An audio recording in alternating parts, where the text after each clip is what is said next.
This video is sponsored by me and you. Find out more at the end. Last week I appeared on a live stream with ex-Muslim Sahil. He's a very popular Indian YouTuber who has frequent live streams where he discusses Islam critically with Muslims. And he invited me to the channel in the past, and I reached out to him more recently, and he graciously offered to host me. I've been curious about the Indian side of ex-Muslim YouTube because I've heard a lot of rumors about it, namely that anyone who is ex-Muslim in India is in cahoots with the Hindutva or Hindu nationalists. So I wanted to chat with one of them myself. So we had the discussion and it was about 3 hours long. I didn't know beforehand that Sahil would be pausing to translate to his audience in Hindi, but I went with it. And if you want to watch the whole thing, the link is in the description below. In this video, I cut out all the parts where I had to pause for translation, which comes out to around a third of the stream. For the first third of the conversation, he asked me questions about why I left Islam and some questions about issues in the religion. It was mostly stuff that we are mostly in agreement about. But then I started asking him some questions, and that's where it got a bit more interesting. So without further ado, here's how it went. और कोई ना जुड़े तो without any delay, let's start the stream. So today we have with us a very dynamic, young and handsome Murtad, Apostate Aladdin with us on our channel. Welcome to our channel, Apostate Aladdin. Thank you very much. Thank you for having me here. आप कैसे हो? अरे वाह! No, I'm messing with you. I do not understand That's so the language, good.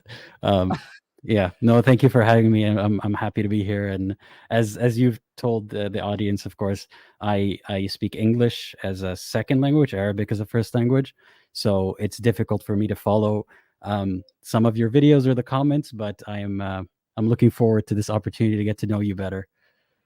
That's good. So first of all, what you ask, आप कैसे हो? That means how are you? So Yeah. I'd like to answer. मैं बिल्कुल ठीक हूँ, चंगा हूँ, मस्त हूँ. Apostate Aladdin, since English is also not my first language, I do understand English. I can speak English, but since this is not my first language, and possible that I may not be able to comprehend some of the things which you may say. So for my help, I have one more person who is joining with us. He'll be with us only when I ask him, what exactly you said, which I did not understand. That time he'll help me. I hope it's fine with you. Sure, yeah, that's fine by me. And they got a very good subscriber base through our channel. जैसे last time पे अवेज भाई आए थे, उनके कुछ 11,000 subscriber हो गए 6,000 से. So he got some 5,000 subscriber from our channel. Similarly, Apostate Aladdin has come to our channel, and Wait, I want to make something clear before people go and subscribe. I would actually advise them to wait and wait till the end of the conversation and see if they would like to subscribe before going now, because I just want to make sure that they understand where I'm coming from and they do to some extent want to see more of that before they decide to follow. That's so kind of you, Apostate Aladdin. Thank you so much. So, Apostate Aladdin, the very first question to you: tell us something about yourself. In the sense, how was your family, how you were raised, what is your qualification in if you want to share with that, and especially how much you learned about Islam, and till the time you were in Islam, what was your life? How was your life? So I'll try to answer some of these questions, but feel free to highlight a specific question if I forget it. So I want to emphasize that I think throughout my journey as an ex-Muslim YouTuber, what has been more important to me, that I think gives more value to my channel, even more important than my understanding of the Arabic language, which is important, is my intention and ability to listen to people I disagree with. And I think that has gotten me much further than just my understanding of the Arabic language. But to answer your question about my background, I am from an Arabic speaking background. I'm from an Arab country. I don't specify which one for safety reasons, of course. But I grew up in Saudi Arabia. I grew up surrounded by Islam. I learned Islam from a very young age because my family cared about the religion, and so did I. I don't have any special qualifications to criticize Islam per se, but I don't think that anyone needs special qualifications to criticize Islam. I think, or to have a discussion about it. I think that I was in a unique position to be able to soak in the religion for many of my formative years and live through it. Apostate Aladdin, Yeah, is it okay if I interrupt you in between? So, let me tell you one thing. All our audience, all our viewers are, not English speaking sure. viewers. So, what I'll do, whatever you say, I'll try to also summarize that, in short, what you're Mhm. trying to tell the people so that even they can comprehend what you're telling. Otherwise, it doesn't make sense, for Sure. them to listen to you. So, I'll stop you in between and I'll summarize to them what you're telling. Yes, Aladdin, please go ahead.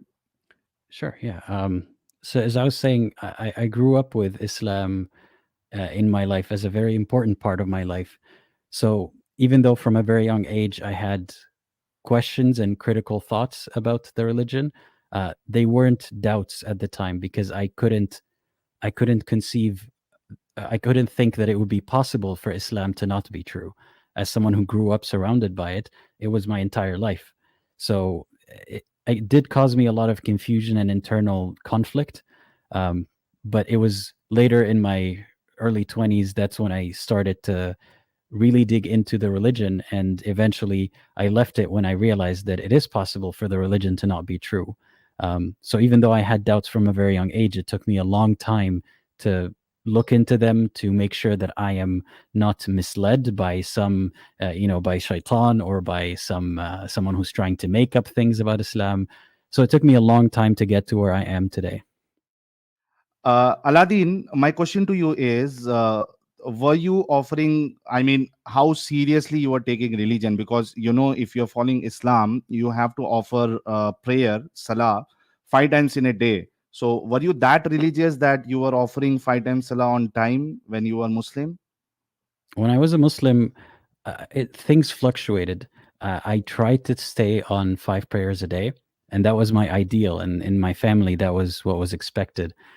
There were phases in my life where I would not pray on time and maybe pray at the end of the day, or maybe skip prayers for a day, for like half of the prayers for a day because I was busy with school, and then feel very guilty about it. But it was always very important in my life. So even when I wasn't praying every prayer on time, I felt the need to be praying every prayer on time. So that guilt feeling was always there whenever you used to miss the prayer on time and you used to, do it on the later part of the day. Yeah, I mean that was ideally what I would do, is pray it on time, but if I can't, then pray it later in the day. But there were times in my life where I didn't catch up to these prayers, and it felt like a huge debt that I eventually would have to pay. So I was always terrified of dying before I can pay off my debt of all the prayers that I didn't pray. This is the problem with all religious Muslims. They have the fear of, punishment in birth, qabr, and after that in akhirah, Allah will ask you take account of all the prayers which you have missed. So that fear is with most of the Muslims who follow Islam and who are religious, right? I mean, I try to not say things very confidently, to say that I know most Muslims think one way or another, but I can imagine that most people who are religious, most Muslims who are religious, will have the fear of hell, of course. And if you don't pray on time, you are closer to going to hell. So it makes sense that most religious people are very afraid of what could happen if they don't follow Islam. Can you tell us what is the reason behind this? I mean, why people are so afraid if something goes like they are not able to offer the salah? What is the reason why they are so afraid? What do you think about that? Is it because of the scholars who have put this, or is it because this is how it has been designed by the Prophet? What do you think about this? I I don't know, to this very day. I don't think anyone can know what the prophet intended, or if he actually said all of these things, or if, he was just a man who said some of these things and then he died and then other people came after him and added to his words. I have no way of telling any of that, but I know that the way that Islam is taught and the way that I mean, it's not just because of how sheikhs teach it or imams teach it to people. Some of the material, like some of the hadiths, uh, they terrify people of missing prayers, and they terrify people of the idea of hell. And I think it makes sense if you believe in heaven and hell, and you believe in Islam, and you believe that the prophet said certain things. I think it makes perfect sense that you'd be terrified of hell. And if anything, I feel for those people, because I used to be one of them. And even if you didn't used to be one of them, I still feel empathy for them. So I understand why Muslims are terrified of hell, or a lot of Muslims are terrified of hell. Okay. So this is what your feeling was, and you had the feeling of fear for not offering salah on time.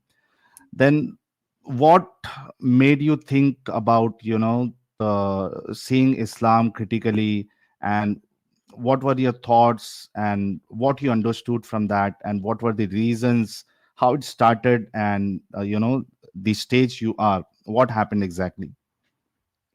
So there were so many things that seemed um, suspicious or didn't make sense from a very young age as I was learning about Islam. But like I said, I didn't consider that these things could possibly be wrong. I just thought that I am not understanding it properly. But the thing that really stuck with me from a very young age was how um, the idea that people who don't believe in Islam are going to hell. They won't be tested on whether or not they're a good person before they go to hell. If they've heard of Islam properly and they don't accept it, they're not convinced by it, then they deserve to be punished. And that never sat right with me, because even from a very young age, I was able to conceive, to understand, to hypothesize that maybe someone might not be convinced of Islam, not because they're a bad person, but they're just not convinced. And Islam doesn't leave much room for people who are not convinced. Islam makes it seem as if, or at least the way that I was taught Islam, and the way that I still, the way that I see the fatwas are today, Islam does not accept that someone can be an honest person or a sincere person and hear about Islam and read about it and not accept it. And that doesn't make sense to me. And I also had issues with the idea of predestination and free will. How can Allah write everything that will happen and determine it and know about it, and also people have free will at the same time? And God knows that most people are going to hell. Most people are not Muslims. So I had issues with a lot of these larger picture questions that did not fit within the Islamic narrative itself. How can Allah be wise and merciful, but also be so vindictive? So yeah, that was just the beginning of it. If I talk to you uh, on behalf of Muslim, the issue that you had, the understanding of free will and destination. So Muslims say that, because we do discussions with Muslims every week. So if we bring this kind of issues, they say that it's not that Allah has written something, and what He has written we are doing. They say that Allah was knowing that we will do this, and that's the reason He has written this. So how you'll answer this question to them? Sure. So it depends. There are Muslims who actually believe that Allah wrote things down and determined them to happen that way. There's some precedent in the hadith for that being the way that it's happening. But even if we ignore that, if it's just about Allah knowing what's going to happen, not determining it, then first of all, then Allah has no control over what happens in that case, because God is just observing what is about to happen outside of His control, which I don't think makes sense. But also, even if it's just knowledge about what will happen in the future, I think God would have more empathy and understanding, especially if He knows the results of this test. If He knows that most humans on earth are going to hell, and He knew that before creating humanity, and He knew what to do to avoid that, then it doesn't make any sense that a merciful and wise God would actually do that. So that's how it works in my head. And again, I'm open to the possibility of it being wrong and Allah being real at the end of the day. But I think that Allah would understand this confusion and would understand why someone might not be convinced by the arguments. And there's no Okay. room for that in Islam. But Aladdin, the room that you have left, that maybe even if Allah exists, He will listen to your argument. But is that option available for Muslims? I mean, does Islam give this option that Allah will listen to your argument why you not accepted Him or associated partners with Him, since they did not find it logical? Is there any room for this for Muslims or human in Islam, that they can argue with Allah? This is the reason why I did not accepted Islam, because as far as I know Islam, you do not have such kind of option. You have to accept oneness of Allah. You have to accept the prophethood and messengership of Prophet Muhammad. Is there any room as per you, and Um, what basis you have that? No, the way that I understand it, I don't think in the Islamic narrative there is a scenario where I could explain things to Allah and then He would change His mind. I think Right. there might be scenarios where Islam describes people like me as pleading to God and saying, "I wish I did things differently and I please forgive me." But I don't think it ever describes a situation like what I'm describing. But the way I think of it is, for me, it's inevitable, and for many people like me, it's inevitable because once I have the realization that Islam doesn't make sense to me, if I were to pretend that Islam made sense to me, if I were to pretend to pray and do all of these things just in case Allah is real, then Allah will not be tricked by that. Allah knows what's in my heart. So at the end of the day, I will be punished because of what's in my heart, which is what I'm telling you right now. So why not be just honest about it? Even if I meet Allah, I will tell him exactly what I'm telling you right now, and he would already know what's on my mind. So there's no way for me to pretend. Allah hates munafiqeen, right? Allah hates Mm. hypocrites. So I can't pretend to believe just to appease a God that may exist. Ji, thank you.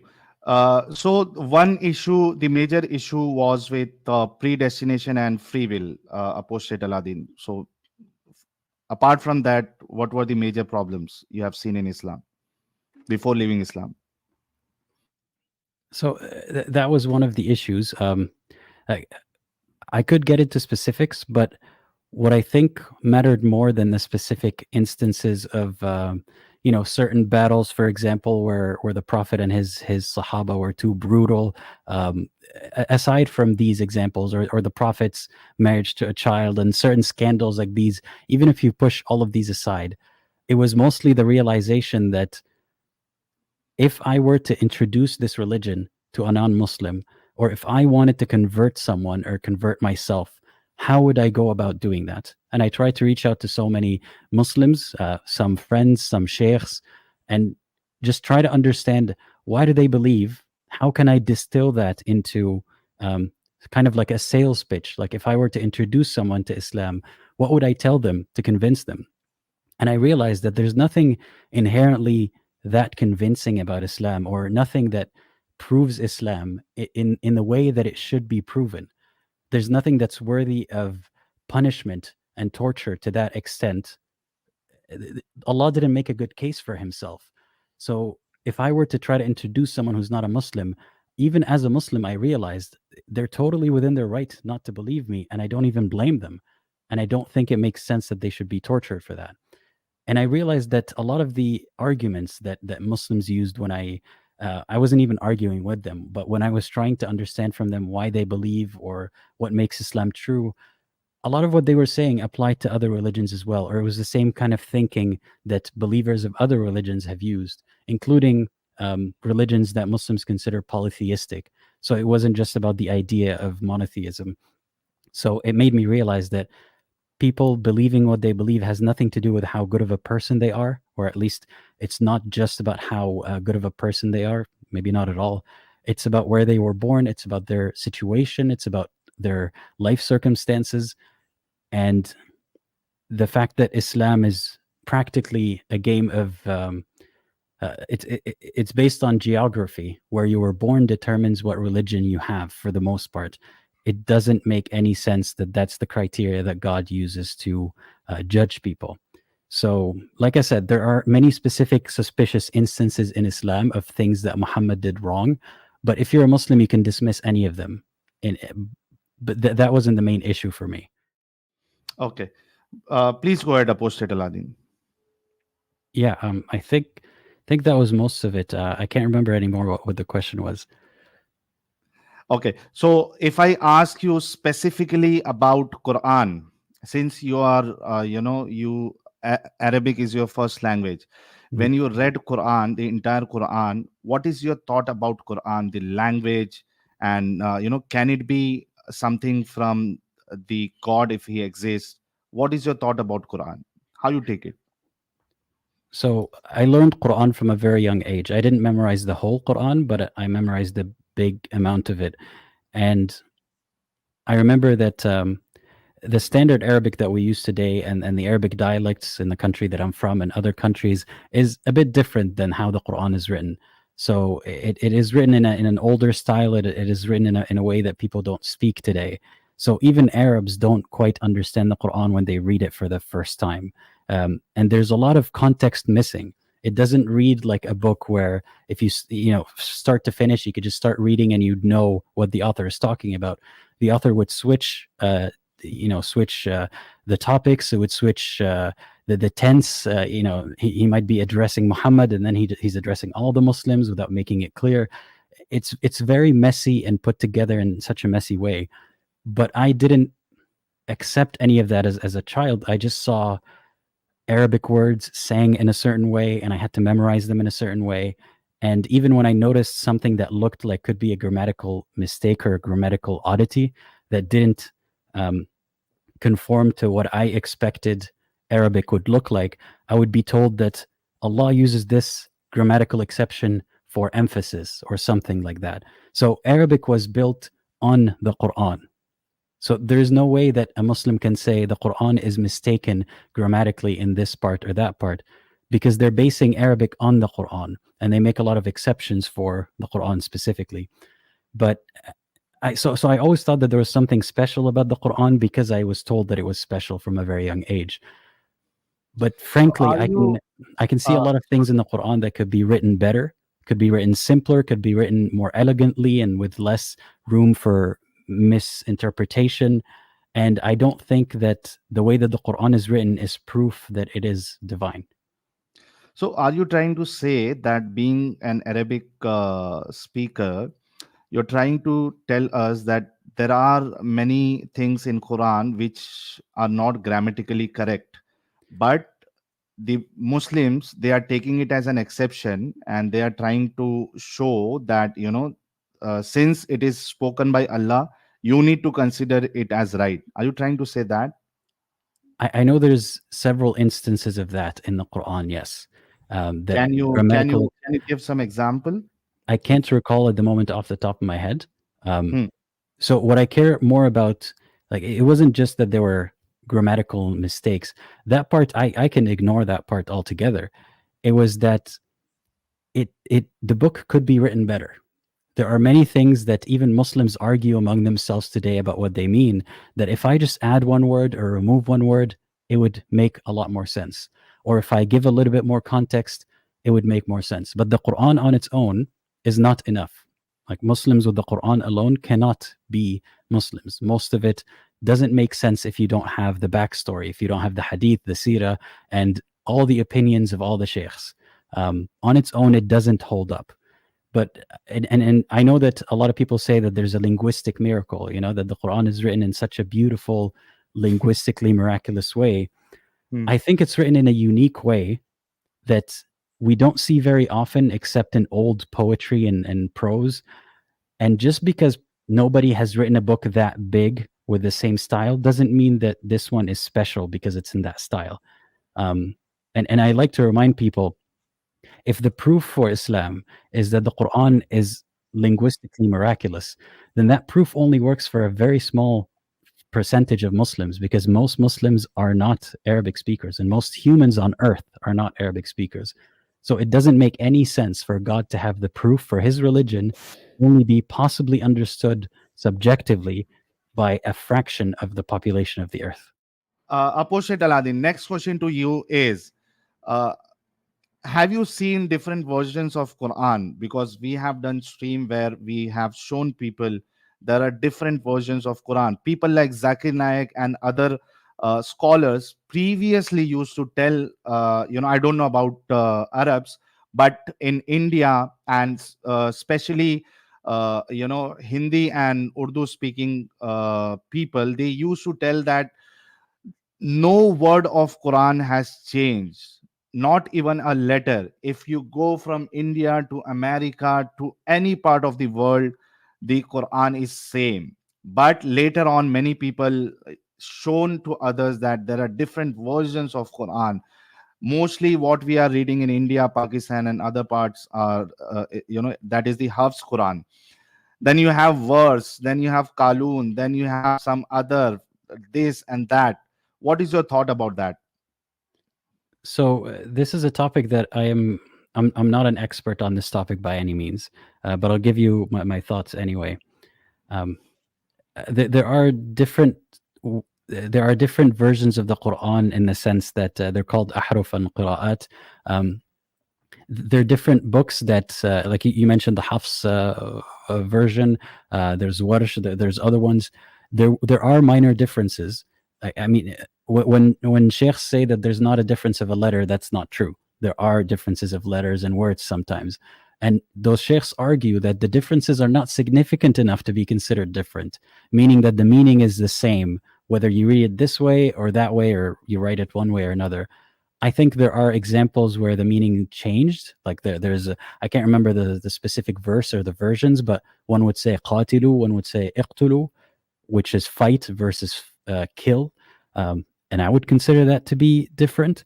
But all of that pales to the, I mean, you could push all of that aside when you think about how we don't even know what the original Quran looked like, if anything at all. I mean, we have hadiths about how there were other verses and surahs that are no longer in the Quran now.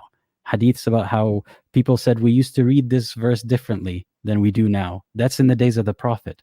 So we have no idea how the Quran was when the Prophet died. It wasn't even fully compiled. All we have is like the oldest version of the Quran is not even close to Muhammad's death. So to say that the Quran is very well preserved, even if it were, which it doesn't seem to be, but even if it were preserved letter for letter, it doesn't prove anything. This is it's as if these sheikhs or the promoters of the religion, they select one criteria where Islam excels. They select this criteria being how many people memorized it, the Quran, and how little variation there is in the copies of it, and then they use that criteria as proof. But if you were to assess any other religion or any other text in any context, you would never say just because it has not been changed in 1,000, 2,000 years means that it is from God. That is not a criteria for divinity. Apostate Aladdin, the next Wait, question. before we move on to the next question, do you mind if I ask you a few questions about your journey out of the faith? Yes. So, is it okay if we complete your story and then you can ask me whatever you want to ask, so that Sure. we have that flow? I Sure. have only 2-3 questions remaining for you. Okay, if 2-3 questions, that's fine. Yeah. So Apostate Aladdin is more interested in knowing my journey, because since our channel is not in English, and he tried watching our videos but he was not able to comprehend what we are saying. And possibly he's seeing that our channel is growing and lots of people are watching us live. He is interested in knowing what we are telling, why I left Islam, especially someone from India. So I'll definitely fulfill his kya kahenge, will bolenge na, your choice. So the next question to you is, what you think about the character of Prophet Muhammad when you read Quran and when you read hadith, when you read tafsir? What is your thought about on his character? So again, I'll try to answer this question in as nuanced of a way as I can, because I don't want to simply say I think he's a good man or I think he's a bad man. I think it depends on it depends on many things. First of all, what did Muhammad say or do? That is not clear. Some hadiths, some Muslims take some hadiths, they don't take other hadiths. It depends on which ones you believe are actually him. And for me, there's no way to verify that any of them are actually him. And then secondly, it depends on what was the situation like. What would the average person do in that situation? What is the best that would be expected from him in that situation?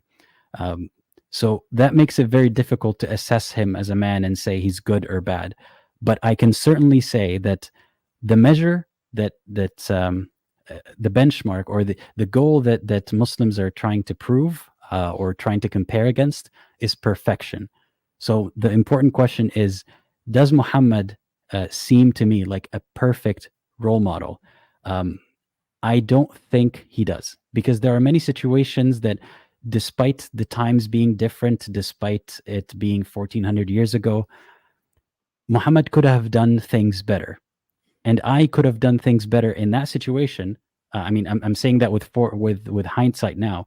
But if I can conceive of a way that Muhammad could have behaved better, then Allah would also have seen that way. For example, the obvious classic example is his marriage to a child. The bigger problem than the marriage itself is how it allowed so many other people in the future, so many young women to be, or young girls to be, harmed by similar marriages, and the justification being that Muhammad did it. If Muhammad was the perfect man and he knew what was going to happen in the future, or Allah knew what was going to happen in the future, he would have advised him, maybe, don't marry this one, or wait till she's a bit older, or something else. But this is the classic example that everyone cites. But there are other examples from the Quran, not from the Hadith, or mostly from the Quran, like the time where one of Muhammad's older wives, Sauda, was afraid that he would leave her because he was paying too much attention to Aisha, because he was, enamored by his young wife, which is problematic. And she offered to give him some of her rights, like her night with him, because Muhammad spent one night with every one of his wives. She offered to give her night away so that he can spend it with Aisha. And as a human being, it's very sad to hear how a desperate woman is telling her husband, you can go sleep with your younger wife, just please don't kick me out. And his reaction wasn't to say, I am sorry that you feel this way, because Muhammad, let's remember that Muslims say you have to be fair to all of your wives. That is one of the conditions.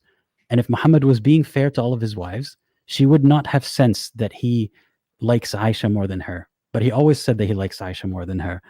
So instead of telling her, I'm sorry that you feel this way, and I'm sorry that I made you feel this way, and I will change my behavior, he says, yes, I will take your offer. And then he makes it into a verse where he tells people, tells women, if you're afraid that your husband's going to leave you, it's okay to give up some of your rights.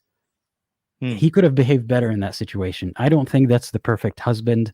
And that's just one of many, many examples. So to summarize the answer, I will not judge him and say that he was a good person or a bad person, but I can easily say, for the purposes of assessment of whether or not he is a perfect person, he was definitely not a perfect person. Thank you so much, Apostate Aladdin. What is the message that you want to give to the Muslims who are listening to us? So it's hard to summarize it. A short message. What do you expect from Muslims? Oh, that's a different question. So I'll start with the message that I hope to give to Muslims is to hear us out. Try to have conversations with people who don't believe, and try to understand why they don't believe, and then try to explain to them why you believe. Because I think that a lot of conflict happens because we're not listening to each other.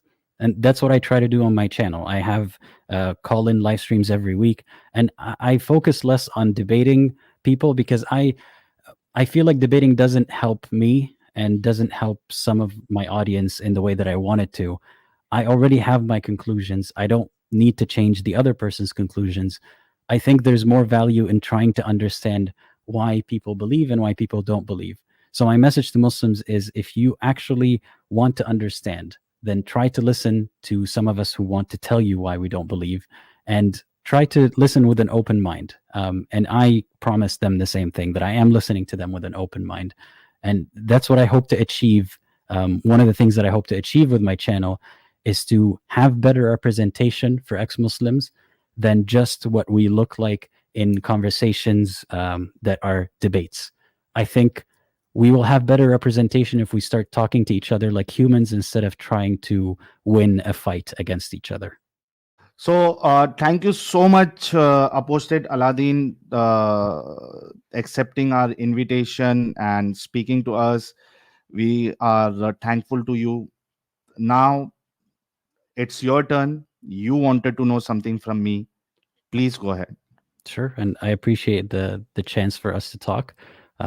It's been a long time that I've received a lot of comments and messages, people telling me you have to speak to ex-Muslim Sahil, and I haven't done it for a while. I haven't reached out to you because I was busy with other things, but now I felt like it was the right time to try to learn more about your perspective. We had a very short chat before this private chat where you told me that what happened to you was you were criticizing Islam, and then you were doxxed. Your identity was leaked by Muslims that you know, and then you got on the news because of that, and you were in a lot of danger because of your identity being leaked, and that has affected your life very much. So I would like to know a little bit more about that. First of all, what motivated you to first start talking about Islam before your identity was leaked? Okay, so the reason why I started my channel is you need to go before that I was a practicing Muslim. I used to offer salam, and apart from that, I was also inviting people to Islam. I was having conversation with non-Muslims, Hindus, Christians when I was working in office, call center. So I was doing that because I was listening more to Dr. Zakir Naik. So the I wanted to invite people because Allah says there is one verse, invite people to the way of the Lord. What is that verse? uh, Udu ila sabili rabbika bil hikma wal mau'izatil hasana wajadilhum billati hi ahsan. Mhm. So it was my duty that I understood Islam, I have accepted Islam. Then it's my duty to tell others, non-Muslims, that what is Islam, since if they do not understand Islam, they do not accept Islam, they'll go to hell finally. So I was doing that, but later on, when I critically analyze Islam from out of the Islam, when I analyze it out of coming out of Islam, then I understood there are many problem in Islam. Everything, the philosophical things that Islam says about the life, for me everything was illogical. And apart from that, when I saw the character of Prophet Muhammad, and which was told to us before, that was very different. The main reason for me to leave Islam was, as you said, the marriage of Prophet Muhammad with a small girl, Aisha. He married her at the age of 6, and he consummated the marriage. He had intercourse with her when she was only 9. So for me, a best role model, and a role model till the day of judgment, it's not only for that period. See, if he was a role model only for that period, then maybe we can give some scope, or we can give some room that it's okay. That time maybe it was a normal thing. People were marrying children. But since he is a role model till the day of judgment, how can we accept him as a perfect role model in our life? And as you said, many people marry small children in different parts of world, quoting Prophet Muhammad that he did. So even we are allowed. So that was one of the thing. Then secondly, the concept of slavery, that was very wrong to me. How a person who is a prophet, who is a role model, making someone slave and then having sex with the female slaves, and even they were selling them in the market. So for me this was very wrong. It cannot be human. So how a role model, a prophet, a messenger who is sent from God, selected by God can do such kind of thing. So that was, other thing. Then apart from that, the concept of test, Allah has sent people to test whether they are good or bad. That was very illogical to me. Then uh, the concept of punishment, that if you do not accept the divinity of God, and not only divinity of God, you cannot associate partners with God. So if you do shirk, if you associate partners with Allah, and even if you do all the good things in the world, still you will go to Jahannam, and you will be burnt forever. So that was very illogical for me. And on the other side, if you are a Muslim, if you have Iman, you do everything. You rape someone, you kill someone. There are two options. Allah can forgive you without punishing you, or Allah can punish you for your wrongdoings, and at the end you will go to Jannah because you had Iman. So this was very illogical to me. How a merciful God can do such kind of things. So these were the things which I thought, it's not right. It cannot be from God, and that's the reason I left Islam. So after leaving Islam, uh, I, my family come to know about this, that I have left Islam. So there were a lot of problem in my family. Till that time, I had no intention to open my channel. Then after 1 year, I thought, like, when I was in Islam, I was a Muslim and I was preaching others to come to Islam. Now I understood the reality, and I know what Islam is, and it's not good for humanity, it's not good for the world. Why should I not open a channel, YouTube channel, make use of social media platform, and tell people that this is the real Islam? And my main intention was to engage with Muslims and show them that this is the real Islam. This is what your scholars are not telling you. They are not giving you the perspective why this is wrong, why child marriage is wrong, why slavery is wrong, why the concept of punishment or test is wrong. So that was my intention. So with that intention, I opened my channel. But everyone knows that if you come openly, even in India, it's Pakistan or the Arab country, you cannot do that. But in India also, you cannot openly come and tell people that this is the problem with Islam and this is the problem with Prophet Muhammad. Everyone knows that. So that's the reason I came without my face. I started my channel. I started doing live stream. I started having discussion with Muslims. So my channel started growing. We used to have some starting when I started my live stream, it was only 30, 40 people watching me live. Then, the channel uh, the channel started growing. We had 100, 200, 500, 600, 700, 1000, 1500 live viewers watching our discussion, because we were only discussing with Muslims and not anyone else. So I also had a group when I was Muslim, wherein we had people who were also like me, telling about Islam to others, inviting others to Islam. So they were active on YouTube. So one of my friend who was from this Dawa gang, Dawa group, he identified my voice, and then he started checking my activities, at what time I am free, what time I'm going to home, whether this is the same person. When they understood I am the one who is running this channel, they started leaking, they started telling to everyone that, this guy is doing this thing, this guy is talking against Islam. So this is how my identity got leaked. Everyone, they shown my face, they shown where I stay, they shown what I did, where I was working, they shown everything to everyone, that this is the guy. So after that, I stopped my channel for some period. Then again I started the channel. Then I got invitation from a news channel to come to their show and have a discussion with Islamic scholars. So my first appearance on national news channel was on India TV. Crores of people watched that live, and on their YouTube channel, crore one at least, I think some 10 million people watched that show.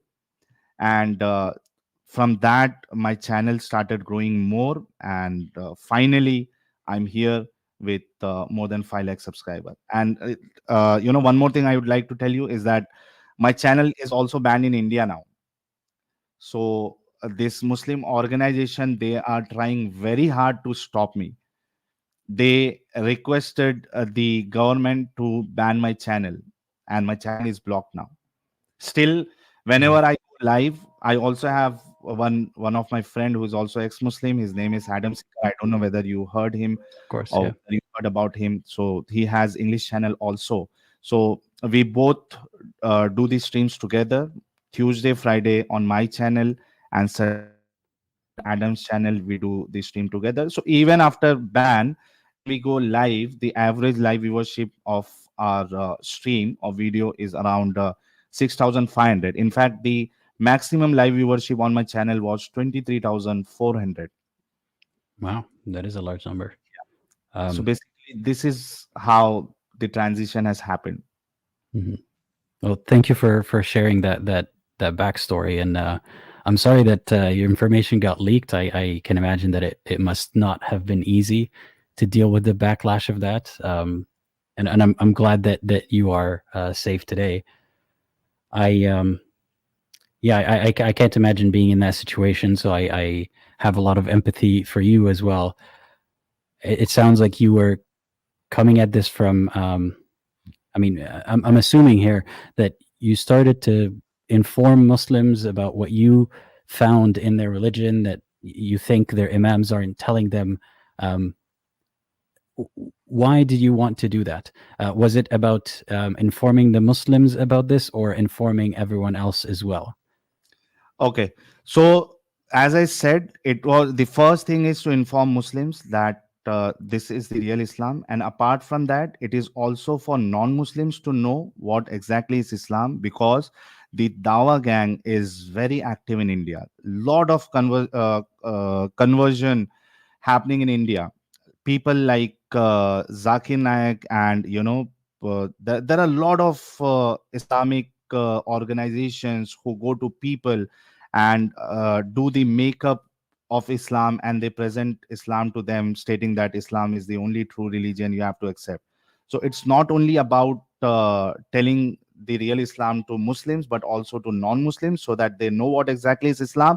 And in case if someone comes and give dawah to the non-Muslim, and if they have seen our channel, we are 100% sure they will never go to Islam. So Mhm. it's for everyone, Muslims as well as non-Muslims. So, how effective do you think your channel and your approach in general has been in informing Muslims? Or how effective has it been? As in, do Muslims accept what you say? Does it help them in any way, or do you find more opposition than acceptance? Yes. So we have got a very good result. uh, si- since you cannot comprehend our channel, what is happening, it's in Hindi Urdu language. Mhm. If you see my videos, we have so many ex-Muslim stories. People started watching our channel. They used to give bad words to us in the start when they saw that we are criticizing Islam. Then they continue watching our channel. Then they see what we say, because whatever we say, we keep it on the screen, we show the references, and then we keep the argument. And Mhm. the best part is, we give opportunity to Muslims as well, that this is the reference, this is what our argument is, you have all the rights to counter, to refute us. So Muslims, they are watching that, what is going on here, whose side is better, whose arguments are better. Lot of people they have left Islam watching our channel. We have lot of stories. Every stream, or I'll say most of this stream, we have one new ex-Muslim coming on our channel and sharing the testimony that, we watched your channel and this is what happened to us. We understood, we rechecked, because everything is available online, and they say that we left Islam. We have lots of stories on our channel. Then we also have non-Muslims who were, who got the dawah from Muslims that to accept Islam, but when they watched our channel, they understood that they are giving false dawah, they are telling false thing. They also left Islam, or they did not accept Islam. So we have a very good result. Okay. Um, and I imagine that when when you were a Muslim, did you face any mistreatment because of being a Muslim? To be honest, no. One thing that I faced, I'll tell you, and that is not because I was a Muslim. When I was working in corporate, my beard was till my chest. Okay. And I was in a corporate and I was into client servicing department. I was a client account manager. So I was dealing with clients. Okay. So there was one IGP internal job posting for the post of team leader, or I think associate manager. When I went there, they did not select me because I had a big beard. So that was not because of Islam, but because of the presentation and the job profile that I was into. Apart from that, I'll tell you, if you do not know the scenario of India, Muslims are living very freely. In fact, in fact, they ensure that they get the things what they want. So they have so much power in India. Muslims are very safe. Yes, you may see some incidents where some of the Muslims might have been lynched or killed, but that is very rare. That does not represent the entire India. In Well, I India, yeah, Muslims are, I think, have more rights than they have rights in different countries. I'll give one example to you. Okay, do you have any idea about Tablighi Jamaat? I've heard of that before. It's a form of da'wah, basically, right? Yeah. So there is one Tablighi Jamaat which has started from India. In Saudi Arabia, they have banned Tablighi Jamaat. Okay, they have banned Tablighi Jamaat. But in India, Tablighi Jamaat is very free to do the Tabligh. They were involved, they were found involved in so many subversive, but they are still not banned. In Saudi Arabia, you cannot pray namaz, you cannot offer salah on the road outside mosque. But in India, no one will question you. You can see many Muslims offering a prayer on the beach, in the train, outside the mosque, on the road. They are very free in India. They do everything. I Well, I'm here's something that I've heard again, because I don't understand the conversations that you have on your channel. So I heard this from someone else, from one of our or several of our mutual viewers, about how you've had people on your show, people who are okay with things like lynching mobs and things of that nature. Um, do you think that there is a movement that is pro violence against Muslims? And do you think that are you aware of that movement at all in your following or anywhere else in the spaces where you interact? Say this is a propaganda against Indians. This is a propaganda against Indians. We do not, what do you say? We do not support any kind of violence against anyone, be it Muslim or non-Muslim or anyone else. We believe in humanity. Anyone who is against humanity, we do not support that. We condemn that. That's the reason, before you asked me anything, I told you that you might have heard certain incidents, where the Muslims are lynched, but it has been shown to the world out of proportion. You can see lynching of non-Muslims as well done by Muslims in India. So these are rare incidents, and we say that is wrong. We don't support that kind of thing. Okay. In fact, Mhm. in fact, people who had very hard feeling for Muslims, that these guys are very bad, when they started watching our channel, when they saw our argument, when we told them, Muslims are the first victim of Islam, their thinking has totally changed. Now they see them as victims, as patients, and they want that they should be educated about Islam. So we don't support any violence against anyone, Uh, and if um, someone is doing that, we condemn mhm. that. We find it wrong. Yeah. Like I said, again, I don't speak the language, so all I have is secondhand accounts. But I remember hearing something about a man called Tufail, um, something about his involvement with lynching of Muslims for eating beef. Um, do you think that something like that is inconceivable to happen, or that it only happens in very small amounts, or that it doesn't happen at all? I'm just going to pause here for a second. For context, this is the video I was referring to.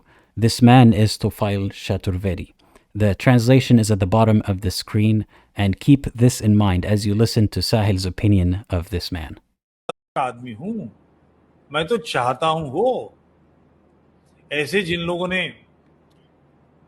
बिसाड़ा में 18 लड़के पकड़े गए थे अखलाक को मारने में, ये अकिंचन बड़े हाथ जोड़कर, क्योंकि राष्ट्र इसके पीछे, मेरा व्यक्तिगत काम मैं सामने हूं,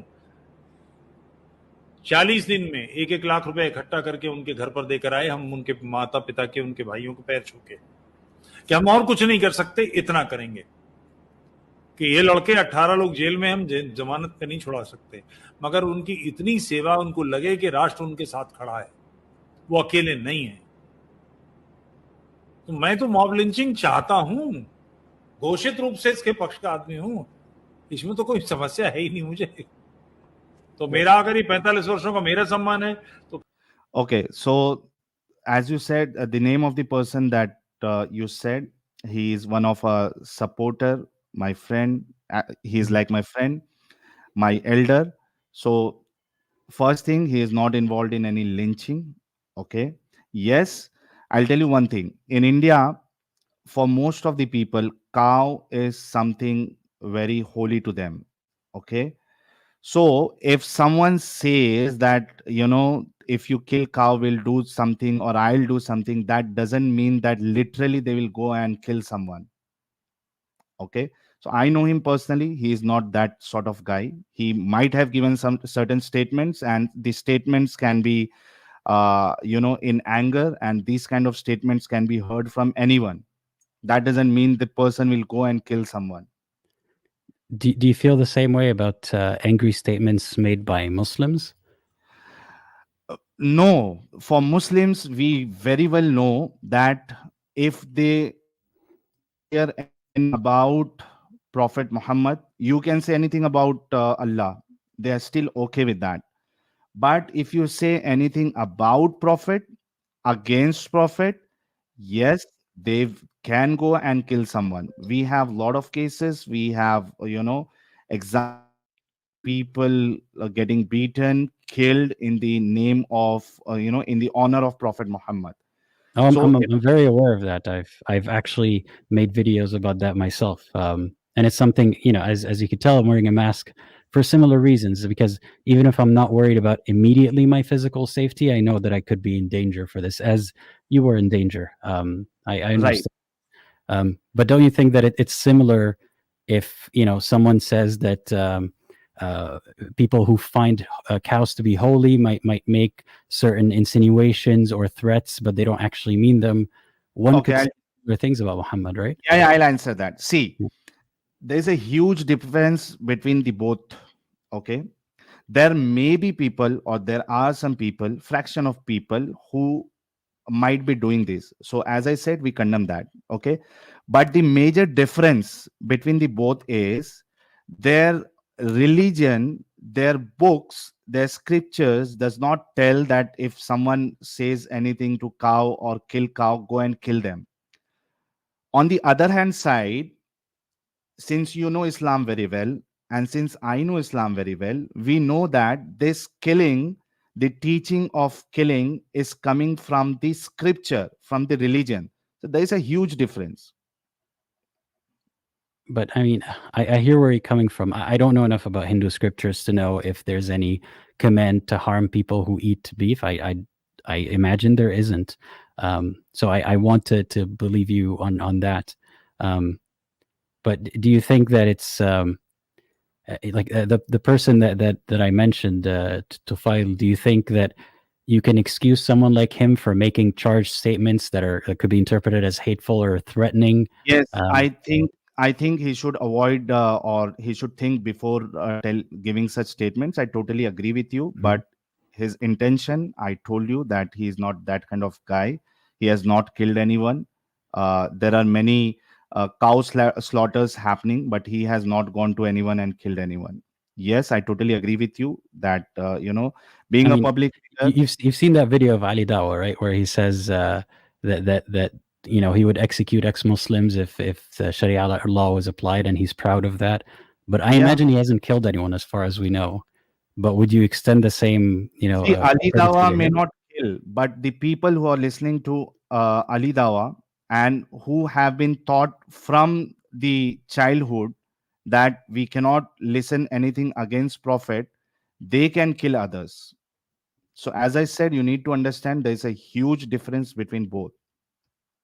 Yeah, I'm not saying they're the same situations. And again, I have to defer to you knowing a little bit more about this stuff because you live in India. You are surrounded by people of other faiths, including Hindus. I am not. So all I have is secondhand accounts and reportings by other people. It's not that I think it's an identical situation, uh, but I think that there might be maybe a blind spot to people using hateful speech or threats if they're not Muslim. And I Yes, want to they make should. sure, yeah. See, anyone who is doing that, we are against that. As I said earlier, Mm, we do not support any kind of violence against anyone, be it Muslim or a non-Muslim. We have constitution, we have law of the mm, land. If someone is doing anything which is a criminal offense, we have authorities to deal with it. So individuals, they do not have any right to, take law in their hand, and we do not support anything like that, be it anyone. yeah, I'm glad we And we do agree on not that. support And any such statements given by yeah, anyone. yeah. Um, so I'm wondering, how has the way that Muslims have treated you, how has that affected uh, your journey with this channel? So when you first started doing this, before you were doxxed, and then afterwards, how has the treatment of Muslims towards you changed how you view them and how you discuss this topic, if at all? See, we see a lot of different type of Muslims coming here. Some are giving threats, some are giving bad words, and there are others who come and talk to us normally. So we have variety of people. We have people who want to kill me, and we also have people who want to speak to me. So there are different varieties of people coming here and talking to us. But yes, I cannot roam openly. I cannot do this activism openly because that 1% who wants to kill me, it's a good number. So even if 99% does not want to kill me, the 1% is a very big number. Mhm. Yeah, I really empathize with you. I can't imagine, especially in India, a country with so many people, a small fraction, like you said, translates to a lot of people. So it's hard to feel safe in that environment. So I'm sorry that you have to go through that. Um, In fact, you can imagine apostate Aladdin. Just mhm, imagine from this thing. Just try to understand from this thing. I am in India. Okay, majority of people are Hindus. Okay, and different faith. Just imagine we have freedom of speech, right? I am in India with majority of Hindus, but still my channel is banned in India. My mobile number has been blocked. I'm in India. So just imagine how powerful the Muslims are in India. No, I'm well aware of that, and I know that even in the UK, there are instances of, for example, a movie that is a bit too Shia in its retelling of the story of the prophet's, one of the prophet's relatives, that could get removed from the theaters because Muslims have protested. So I know that even if the law protects you, sometimes, or often, the angry mob will then still get their way one way or another. I'm aware of that, and I'm wondering if that has affected how you interact with Muslims. Has it affected how you speak with them, or how patient you are with them, or has it been the same since the beginning? I didn't get your question. Can you please repeat? Sure. So the way that you had conversations with Muslims before, you were doxxed, and then today, has it changed? And No, if no, yes, no, then no, how? no. See, my intention, my way is very simple. I want to talk to Muslim respectfully. Okay. But sometimes what happens is, as I said, we get different varieties of Muslims. Okay. So sometimes we get such a Muslim who is so irritating, so irritating, so irritating, who does not want to speak with references. On that point of time, yes, we lose our patience, and I get a little bit angry, irritated, and I may use wrong words. But apart from that, any Muslim who comes here, who talks with references, who talks without giving bad words, we try our best to be patient with them, to listen to them, and talk to them. So for me, it's same from beginning till now. There are some exceptions. Apart from that, I'm same. Mhm. Yeah, I mean, that would be very impressive. I myself struggle. I haven't received, a fraction of the hate that you've received, not to the same extent, and I still had to adjust in how I view Muslims to make sure that I'm not overcompensating for the frustration that I feel when I get threatened or when I have certain conversations that are not pleasant with them. So if you're able to keep your tone consistent, then that is very commendable, and In I would fact, love to know how. Apostate Aladdin, since you have been born and brought up in Saudi Arabia, and possibly you are in West, the the Muslims in India, Pakistan, Bangladesh, they are very, very, very different. They are Different very in what different. way? So dealing, their understanding, the way they talk. So dealing with them is very different. You might get the audience or the callers talking you in a very polite manner, or in a different way, but the callers that we get every stream, they are totally different. For that, you need to learn maybe Hindi and Urdu, and then you may understand what I'm trying to tell you. So, you think that callers who speak Hindi or Urdu, who are Muslim, are more aggressive than other types of Muslim in the way that they have conversations, right? Yeah, in terms of conversation, yes, because we see that every stream. I cannot say it. I don't want to actually generalize it, but yes, many people who come here are very different, and it's very difficult to tackle. So I'm thinking about two sources, and I'm hypothesizing. So you tell me, what you think it is. Could it possibly be that it's the tone of the previous discussions on the channel, or the tone of the channel itself, that attracts people who love to fight and argue in that way? Do you think that's a factor in it? No, no, no, no, no, no. See, I was also a Muslim, so I know what we have been taught, and how much patience we can have when we see someone criticizing Islam. So it's not about the tone of the channel. It's because of the content of the channel, and the content of the channel is to speak about Islam. So for them, it is against Islam. We are talking something which is not Islam, but for us, it is the true Islam that we are showing. But So I mean, we talk. There are other channels that talk about the same. with the same degree of truthfulness and bluntness. They say it very clearly that Islam is false and these are the things that are wrong with Islam. So do you think that specifically yours, because you say things very honestly, you attract a lot of more hateful conversations? So as I said, I don't want to generalize that. As I Mhm. said, not all callers, give bad words. Mhm. Yes, there are callers who give bad words. Yes, there are callers who talk to us nicely. The only requirement that we have when someone comes is they need to speak with references. If they do not speak with references, then if they don't want to listen, then we have no other issue but to stop the conversation and remove them. Mhm. Yeah, I'm I trying don't to know which understand channel it. you're talking about because I have not seen many channels having discussion like us. I don't know what kind of people come to there, but yes, whoever comes to us are Muslims, and we try our best to be to be nice with them. It depends on the person as well, how he want, what kind of respect he is giving to us. Mhm. He will get the same thing in return. Well, I was just going off of what you said about how Muslims, like I would need to understand Hindi and Urdu to realize that. And one reason, I'll tell you one reason. Sorry, Mhm, I'm interrupting you. mhm, And I'll tell you one thing.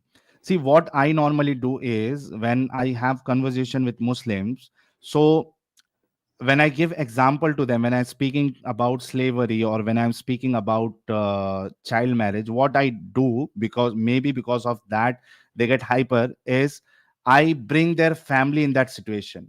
I bring their sister in that situation. I bring their mother in that situation. I bring their daughter in that situation. So that is also one of the reason they get mhm. hyper. They start giving bad words to me. So when you bring their mother or sister, you know how they're going to react to that. Um, do you think that that makes it more likely for them to see the problem and change their mind? Yes, yes, because I think is that unless and until you do not give example which is very personal to them, they will not understand the severity of Mhm. severity of the topic, or what we are trying to tell them that this is wrong. See, if But I I mean, tell them is you're this saying right that or wrong. I hear where you're coming from, but you're saying that they lash out and they get angry when you say that. So do they understand and they change their mind, or they get angry? Yes. See, Apostate Aladdin, you need to understand one thing. Whenever a callers come, a Muslim come, he comes with the intention that he has to win the debate. Okay. So at that point of time, it's very natural and very normal that he will not listen to me. But what happens is we have many examples where Muslims came to us, fought with us, didn't listen to us. But on the But is latest it stage, intention as well to win the debate? who's I mean, you're saying when a Muslim calls, their intention is to win the debate. Um, yes. but that would also be your intention, right? See, I am very open. I have told this on so many TV channels. Anyone who will prove me wrong and who will prove Islam true, I'll accept Islam. So my intention, yes, my intention is to win the debate, but that winning the debate is that they should understand the reality of Islam. If they understand that, then I have won the debate. So my intention about winning, or my what do you say, meaning of winning debate is that the person should understand the truth.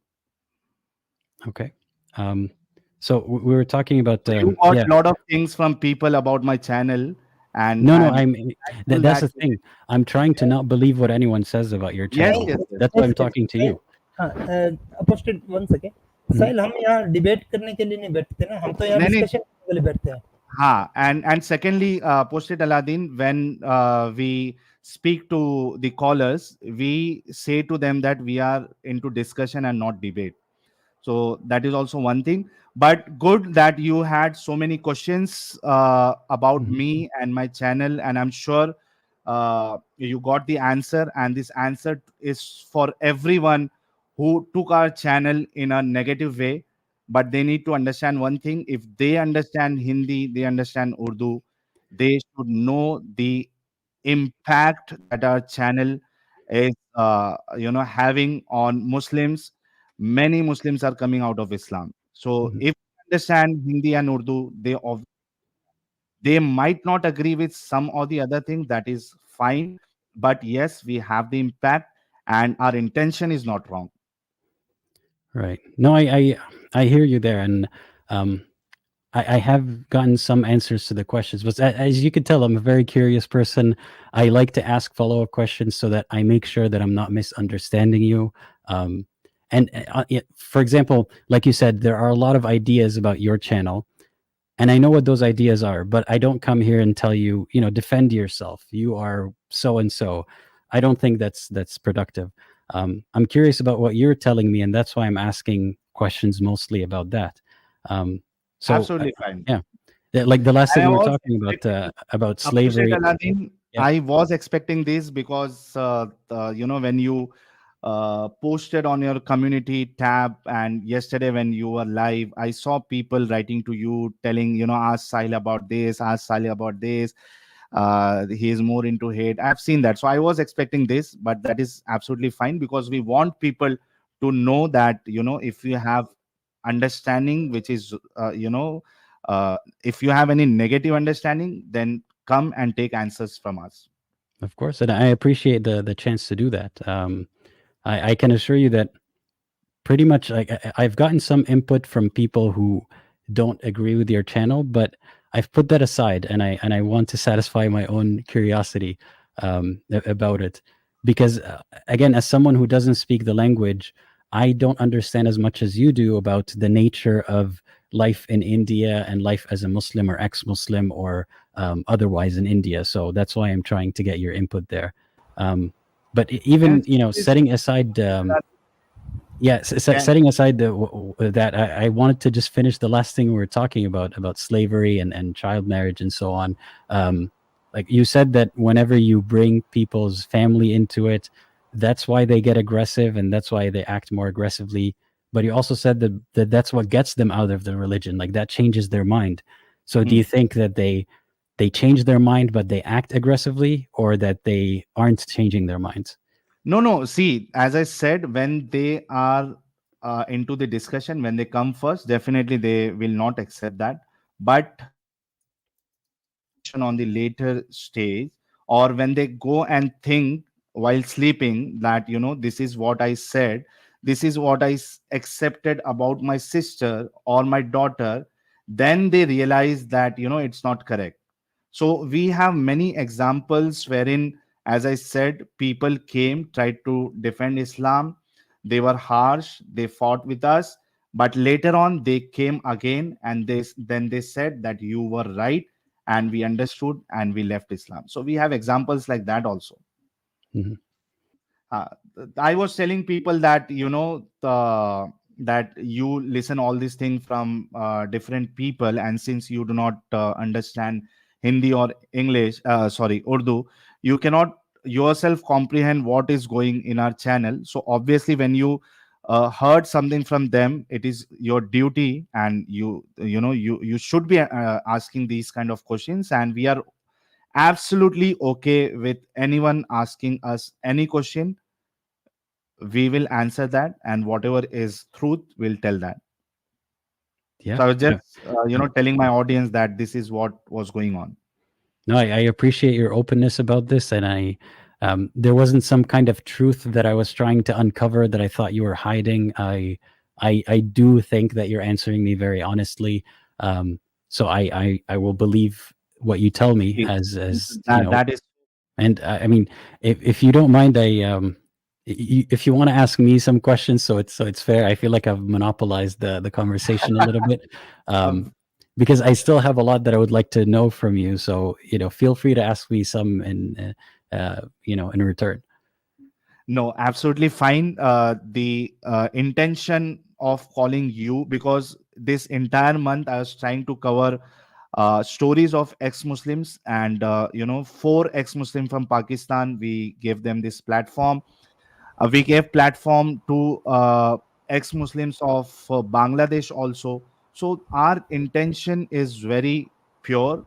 We want as many ex-Muslims as possible from different region to collaborate with us, so that everyone knows that these are the people working relentlessly to educate Muslims what is the true Islam. So our intention is very, very pure, that we want every ex-Muslim channel to grow.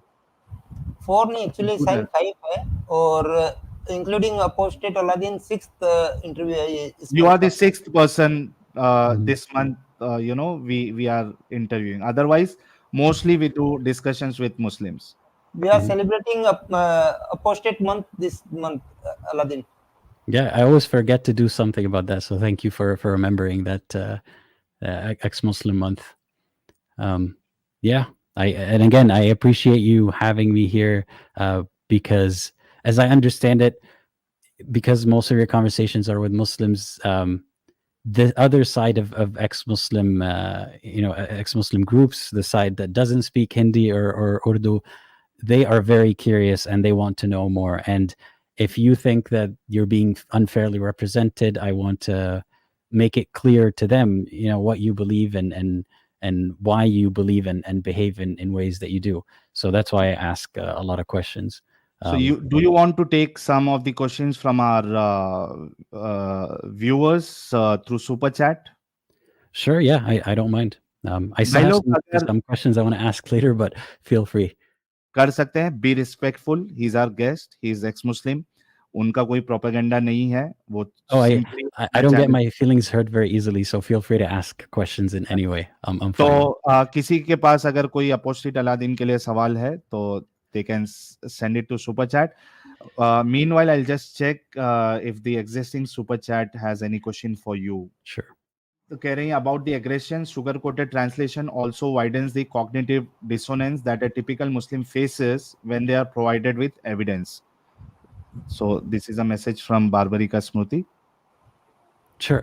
What is the question in the message? It's not a question. It's just that she's highlighting something. Okay, we have holy humanist Nuria Khan as well. We interviewed her as well. Hey, She's Nuria. telling, I hope you know her. Yes, of course. We've spoken before. Okay. She's telling, so good to see this crossover. Thanks, Sahil and Apostate Aladdin, for sharing your experience with the Hindi Urdu audience. English must hai aapki Sahil. Thank you so much, Holy Humanist ji. You can also share your thoughts about me to Apostate Aladdin, because you were also part of the discussion we had, I think, before 2 years on this channel. Lucas कह रहे हैं, thanks Sahil, you are also supporting मातृभाषा, even if everyone understand, let them bark. Thank you so much, Lucas bhai. Raghoja, kindly define jihad by lugat and if you can define, since you are an Arabic speaker, this guy wants to know, can you define jihad by lugat? Word jihad. Like, you mean like the meaning of the word? Yeah, meaning in of Arabic. In Arabic and the terminology in Islam. So the way that I understood it, even from a very young age, is jihad could be many things. It basically means struggle.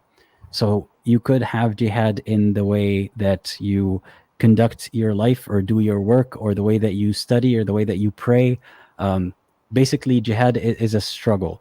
But of course, in the mainstream, it's been used, and actually even in older sources of Islam, it's the same word that is used to talk about fighting and talk about dying and martyrdom and things of that nature. So it's used in both ways, but in an Arabic context, like in the Middle East, for example, it is a bit easier to understand which meaning it is depending on the context of the sentence.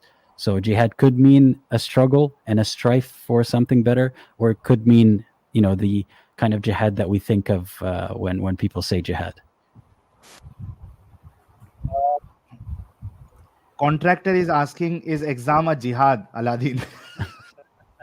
I think it depends on how you view it. I mean, I didn't view my exams as a jihad to be a better person or to do something. But if you want to view studying or exams as jihad, I think according to the Islamic definition, you could. Okay, KK is telling specifically to you, trying to give you what happened in India. He's telling there is Aurangzeb Mazar, Mazar is shrine in India who massacred, enslaved, destroyed temples. That should tell you about our tolerance. Muslims want exclusive lands. I would disagree with the last part of that Muslims want exclusive. Like, it's hard to say that Muslims in general do, but of course there are Muslims in India and in many parts of the world that want their area to be more exclusive.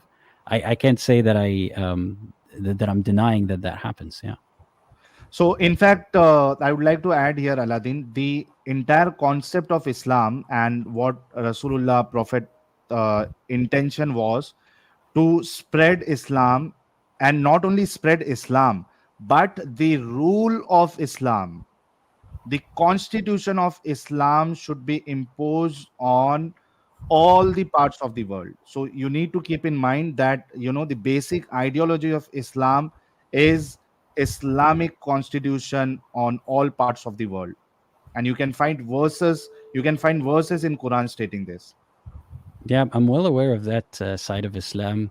I just don't like talking about Islam as if all Muslims know or apply this. Yeah, because I many agree Muslims- with that yeah, part. yeah. And unfortunately, many people would know about this and then they would justify it. But it's similar to what you said about how some people get heated up and they don't actually mean what they say.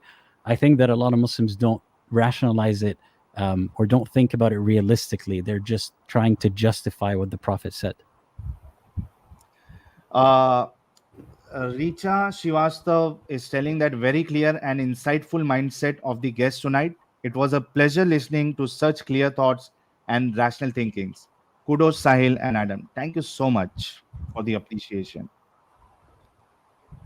Acha, Lucas bhai keh rahe hain, tell him about Nupur Sharma, BJP government. And in fact, I will also add this comment of our one more supporter. His ID is Gangadhari Shaktiman hai.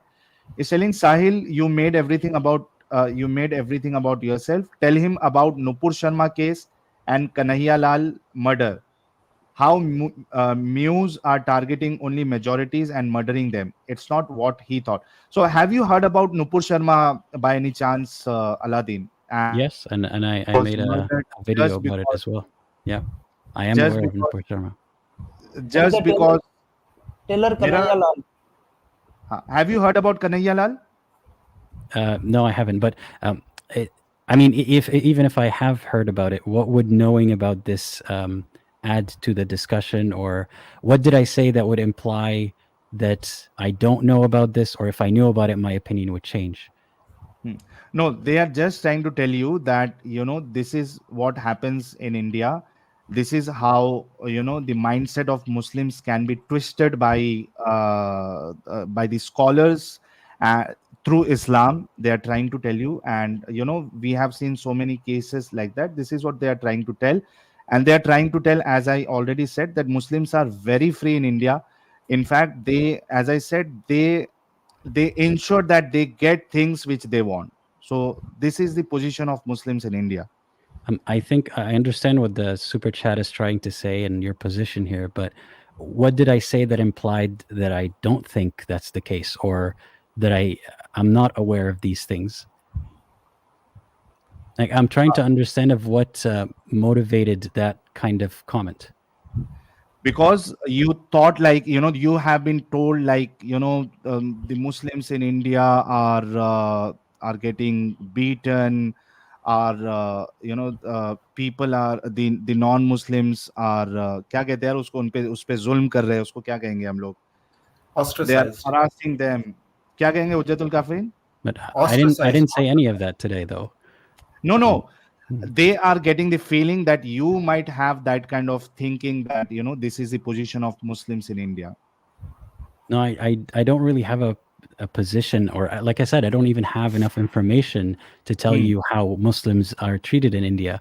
I'm just confused by how I'm getting a lot of examples about things that Muslims have done to harm others in India. But again, I'm not seeing the relevance to anything I've said in this conversation. Prakash Singh is asking what kind of Muslim Aladdin gets on his channel. All sorts, to be honest. I've had I've had Muslims who argue with me. I've had Muslims who send threats, but I've also had a lot of Muslims who are everyday people who tell me what they believe, and then in that conversation, they could be stubborn, they could be open-minded. I've had all sorts of Muslims, and I have to say, in the beginning, I've received a lot more opposition than I do now. I still receive as many callers as before, pretty much, but I think that they come to me expecting, or some of them come to me expecting a fight or expecting a certain kind of tone. But then once they start talking, even the most aggressive ones, they can be disarmed. And not just Muslims, people of all faiths or positions that they're stubborn about. And I've spoken to all sorts, but I have my fair share of very funny and very absurd conversations with people who believe things that I don't agree with. Varun is telling difference is that for cow case there is no Salman Rushdie, whereas for blasphemy there are many Salman Rushdis. How so? Oh, I mean, okay, sure. Okay, it's okay. Contractor Apostate replace the word cow with dogs, and you have your answer on why people hate it. No, I never questioned why people don't like other people eating beef, but I understand that to some extent there are a lot of people in India who view cows the same way that other people view dogs. But I don't think that anyone should be harmed for disagreeing. HS is telling your view on Sharia law. I don't know where to begin to answer that question, because Sharia means law, basically. So this means Islamic law. What is my view on Islamic law? It depends on which expression of it is, but in general, I don't think that any religion should play a part in governing people. I believe in secularism in the sense that religion and state should be separate to ensure the rights of everyone, including religious people. But any which ways, Rabindra keh rahe Muslims may be good, but not the Islam. Muslims are just the puppet of Islam. Ignoring words of Islam is not an Muslim at all. So something I noticed, like when you call people, puppets of Islam or victims of Islam, do you think they would be likely to listen, even if you do have the truth about Islam? Do you think that they would be likely to listen to what you're saying, or have an emotional reaction and act angry, and then, they play into the stereotype that they are angry? Karna Talks is asking, does Aladdin believe Gangadhar hi Shaktiman tha? So he's trying to ask, do you also believe that Allah is actually Muhammad and Muhammad is actually Allah?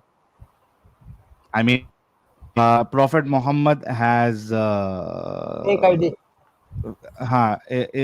Allah is the fake ID of Prophet Muhammad. He invented that there is someone called Allah, and it was actually Muhammad who was speaking on behalf of Allah. There is no Allah. It was Muhammad only who was telling things in the name of Allah. What do you think about that? I mean, of course, I don't believe there is an Allah. So is the question, did Muhammad believe that there was an Allah telling him things? No. Like, was he delusional? No, I think I understood the question. I mean, my question to myself would be, did Muhammad lie about the presence of Allah and say that, right, this verse is from me instead of Allah on purpose? Or was he delusional about it and it somehow made its way into his delusion, including in some verses where it was very convenient for him to have these verses? I'm not sure which one it is, because we haven't been there to observe Muhammad. All I know is Allah is not real, and there are a lot of verses that serve Muhammad that are said as if Allah, said them, but it was obviously Muhammad was saying them. So whether he intentionally designed it that way or if he was delusional about it, I cannot tell. Right. KK is telling Muslims in the West should shout about Hindutva India, never utter a word about the plight of all kafirs in Pakistan.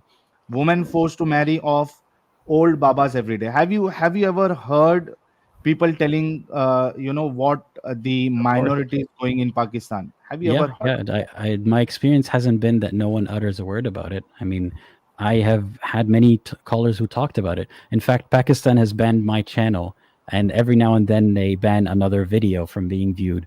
So I'm very well aware of Pakistan's censorship, but I don't think that this is a case of people only talking about issues in India and not Pakistan. I've been exposed to many of these complaints as well. No, but we have not seen people coming out on road, how they are coming out for Muslims. We have not seen people coming out on road for the non-Muslims who are tortured in Pakistan. We have not seen that. So there's a I think difference. it's I think I have an explanation for that. If there's a minority, you need to have another group outside of that minority that supports them to a large extent, or people of the same group that support them. So it's hard to find support for minorities, but when you have issues where there's a large enough number to go out and protest who aren't being persecuted, then you'll see more protests. Jai Bholenath is telling Muslims steal cows and livelihoods, sow the tension, also beheadings. Yeah, I don't know what to say to that, really.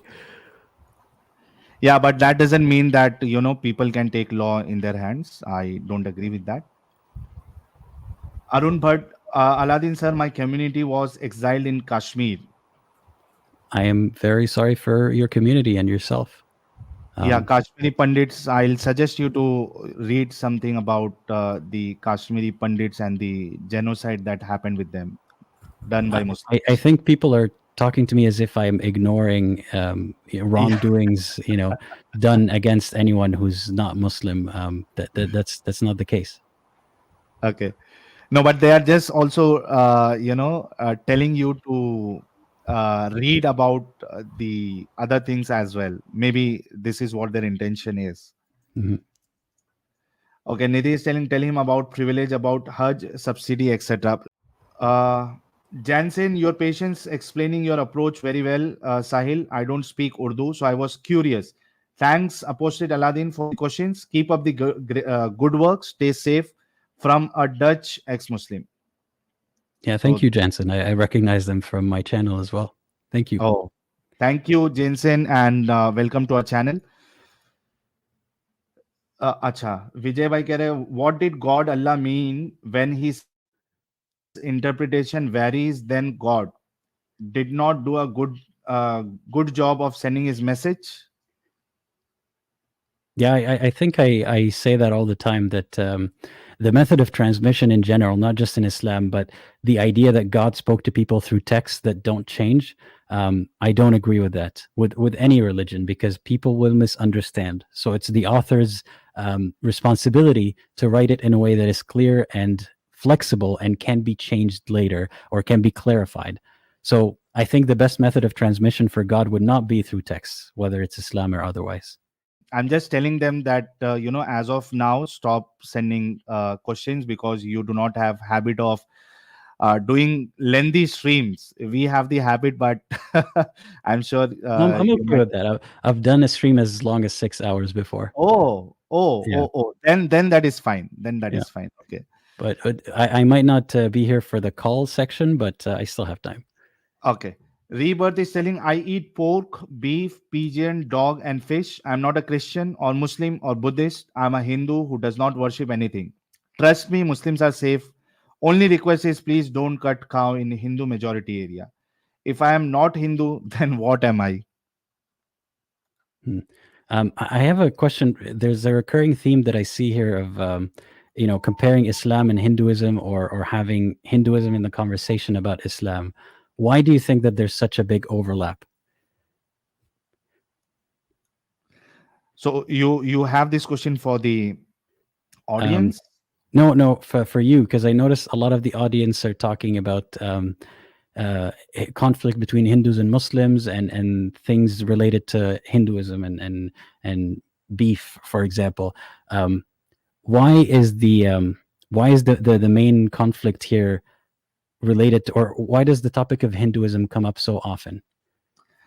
I think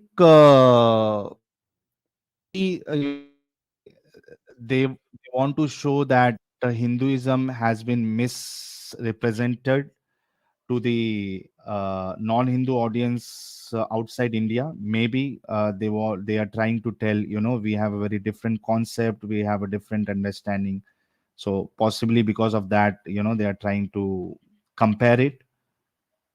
I think so. I don't know exactly how to answer on behalf of them. Yeah, so far they haven't spoken much about Hinduism necessarily, but just about the conflict between them. And I'm curious So why. trying from the conflict, they are trying to show the difference. I mean, yeah, I don't know if the conflict would show the difference that way, but I'm asking you, aside from the super chats, just in general, have you found? Sorry, I'm straying a little bit away from the super chats, but I think it's related. Have you found community with? Obviously, Muslims have not been welcoming and they've been hostile to you. Have you found community with Hindus in India? I mean, those who left Hinduism and people are against them, something like that. Hujjatul No. Kafir, I mean, for yeah. you, when the Muslim community obviously rejects you and they reject me as well, were you able to find community somewhere else? No, everyone else, they are with me. So everyone who is not, like, you found community in everyone who is not Muslim? Yeah, the non-Muslim communities, they are with me. They are not against me. Okay. Hujjat al-Kafirin is telling why translators are not honest. They change the original text the way they want. Example 3340, translating Arabic word kan as is while it means was. माँ का नाम मोहम्मद वाली जो आयत है 3340 और 3 की Makana 62 Muhammad. माँ का नाम जो इब्राहिम है उसके लिए पूछ रहे हैं। So he's trying to ask translators, they translate the meaning as per their need Convenience. or as per their convenience. So what is the reason for that? Why they are not honest? I can't speak for their reasoning, but I can tell you that, yes, I've seen many translations where the translation was incorrect. I don't know if it's because of actual ignorance or because of intentionally misleading people. But I know that these mistranslations often serve to make Islam seem a little bit better than it actually is. So that's what I can say. Okay, iQuick is telling Gangadhar asked Apostate Aladdin need to explain his thoughts in Nupur Sharma and Kanhaiya Lal's tragic incident because he has asked so many questions about Tufail. So they want to know what is your thought about Nupur Sharma, since you know about her, and the killing of this tailor named Kanhaiya Lal just because someone from his house kept the post which was supporting Nupur Sharma. He was brutally killed by two Muslims. So what is your thought about that? The Like I killing said, in the name of Islam. I even had a video about Nupur Sharma talking about how she was within her right. She didn't say anything wrong. I mean, everything she said is stuff that, at least in that clip, that she got in trouble for.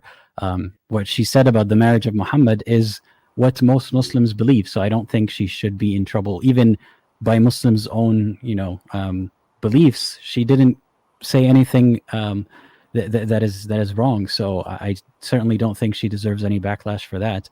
And as for the person who was murdered, I certainly don't think that was a good thing. Of course, I'm very sorry for their loss and their family around them. And I've spoken about cases like these, not specifically just in India, but all around the world. So I'm very, very aware of them. Still, In Nupur fact, Sharma can't make public appearance. She is hiding from Muslims. yeah, and let me also tell you, Aladdin, that what Nupur Sharma told was in response to the Muslim speaker who was trolling her on her belief about Mocking. her God. Yeah, I know that it was a response to a provocation, but it didn't matter to me whether she was provoked to say it or whether she said it just during a conversation. Either way, she had the right to say it, and I don't think she did anything wrong. And I think she's getting a lot more backlash than she deserves.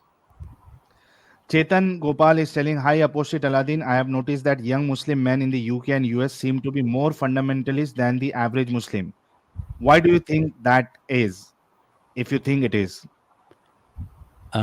I don't know. I think the statistics are difficult to find, if even non-existent, about that kind of thing, we can hypothesize that people who are isolated from their communities, or that live in insular communities away from home, or that are ostracized by the countries that they live in, tend to become more radicalized and tend to romanticize their belief or their homeland.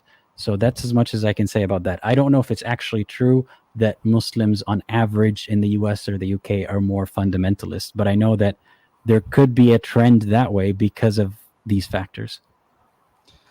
Perth is telling, do Arabs carry guilt for promoting this religion? I don't think so, because if someone is promoting this religion, I believe that they genuinely believe that they're doing it for good reasons. And I think they think that they're saving people by making them join Islam. Just like people who proselytize for Christianity, they think that they're saving you. So I don't think they would feel guilty for inviting you to Christianity or Islam. Okay, Tech Decipher is telling, hi Aladdin, people are trying to express their feelings about what has been happening to us. Sahil emerged to be our voice, and we respect you, Aladdin. Sure. Thank you for the comment. Similarly, Perth is telling, Hindus are skeptic because Islam is responsible for major genocides in history, and the Nupur Sharma case is the reality of the divide. Okay. KK, don't fall to Mojab and company propaganda in the West. Mojab ko hai? Muhammad Hijab. Acha. Yeah. Who's like, are they saying that to me, that I shouldn't fall for Muhammad Hijab and his company's propaganda? Bhakti Vedanta Philosophy, would you like to visit and volunteer in any Gurudwara Langar or ISKCON free food program? So it's a question for you. Maybe the place where you live, there may be Gurudwara, and every day they feed people. It's called Langar. Free of cost. So she was asking, would you like to visit and volunteer in such places? I'm not sure. I haven't heard of these places. I think I volunteer enough for the time being, but if I ever have the chance to volunteer in the future, I will consider what is around me. Lucas is telling, Nupur is from majority BJP, so-called anti-Muslim. Still, her future is destroyed, FIR, and she was threatened to be raped and murdered. Bharat is more Islamic than Hindu. So this is also true. She was, suspended, removed from the party, and her future is destroyed. There were cases in the court against her, and she was threatened to be raped and murdered. Everything happened to her. Satyen Velankar is telling, in a speech at Jeddah in the year 1986, Maulana Abul Hasan Ali Nadwi said that banning cow slaughter just because Hindus feel bad about it is haram. Reference Fatawa al-Rizviya, Urdu, Volume 6, page 149. Satyen Bhai, see, he is actually true. In perspective of Islam, it is true that just because certain community does not eat something or it's holy for them, you cannot make it haram.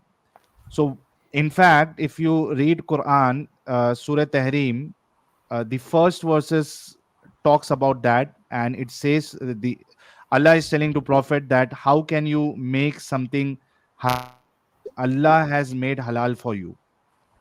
So no one can make anything haram which Allah has made halal. So as per Islam, slaughtering cow is halal. So even if it hurts anyone's sentiment, Allah doesn't care. Islam doesn't care. Mm-hmm. So we've answered a bunch of super chats. Do you have any other questions for me yourself? Because I have some follow-up questions that I'm curious about. No, apart from super chat, I don't have any question from you. Okay. Yeah, I'm happy to take some more of these super chats. Sorry? I don't have any question for you. Okay. So a lot of the super chats that you've been receiving are trying to show me examples of how of the conflict between Hindus and Muslims in India. And a lot of them, I'm aware of many of these examples, but I feel like they're treating me as if I am a Muslim who's trying to prove a point for some reason. So yeah, I just want to clarify that. That I am not a Muslim, but even if I were a Muslim, I don't think that these super chats or these questions have anything to do with what we're talking about. But I understand where they're coming from. But I am very curious. How come there's a huge overlap between talking about Islam critically and also talking about not just Hinduism from a theology point of view, but the political climate in India and Hindus in general? Why is there that overlap? Aladdin, see, on our channel, we don't talk about any religion. So we talk only about Islam. We do not promote any religion. We do not criticize any religion. We talk only about Islam. So I don't know how your question is relevant about my channel. I don't have any idea, but maybe because of the super chats, you're asking this. But if you're talking about my channel, then we do not promote any channel. Sorry, we do not promote any religion. We do not criticize any religion. I see that there's someone trying to troll in the private chat. Yeah, I've had so many issues with the private chat on StreamYard on this platform that I actually had to completely abandon it because some people were sending very horrible things. So, yeah. And I would like to tell Muslims, and in fact all non-Muslims also, that see, even being an ex-Muslim, and we all have the same feeling. We are not against Muslims. We have problem with Islam. Just imagine he is an ex-Muslim and he is talking about the rights of Muslims in India. I mean, if something is going wrong with the Muslims in India. So Muslims, just imagine, you want us to kill, but we still care for you. Take example, Apostate Aladdin. He's ex-Muslim, and I mean, from they my need to interactions understand with that, Aladdin. They want us to kill, but still we want, we think about them. We think I about don't their think rights. I don't think that they is that generically applicable. I mean, I've spoken to so many Muslims, and yes, I get examples like the person in the private chat.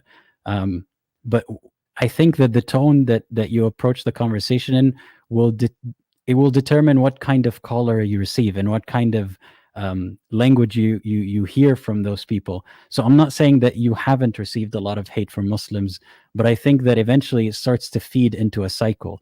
Like, you get a lot of hate from them, you respond to them, and then they give you more hate. Have you ever thought about ways to break that cycle? Okay. So, Aladdin, any more question for me? No, see, we don't hate Muslims. No, We don't hate Muslims. that's not what I mean. But I think that, like, for example, what you mentioned earlier about how you said that sometimes they act aggressively, the people who call, because you mentioned their family members being in a position of slavery or so on. But then you also say that that gets them out of the religion. So do you think that the way that you talk to them or the examples that you bring up might be causing them to act in hateful ways, or might be attracting the more hateful people? No, I don't think so. I think, this is a good way to let them think and ponder what is right and what is wrong. If someone has some other way, through which they can bring or tell them the truth of Islam and let them think, then it's up to them. We find this way a good way, that they think about that.